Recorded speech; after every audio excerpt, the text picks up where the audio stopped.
બાપ દાદાએ કરેલું હવે અમે એ જ કરીશું. થોડા મોડન અમે થયા છીએ, ધંધો એ જ કરીશું. ઓય અમે દેહ મેલ્યો છે, કઈ વેહ નથી મેલ્યો.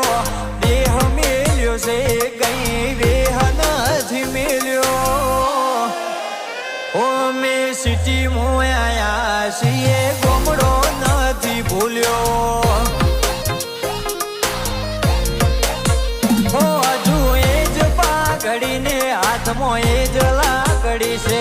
થોડા એજ્યુકેટેડ થયા છે, એટીટ્યુડ નો છે. હજુ એ જ પાઘડીને હાથમાં એ જ લાકડી છે. થોડા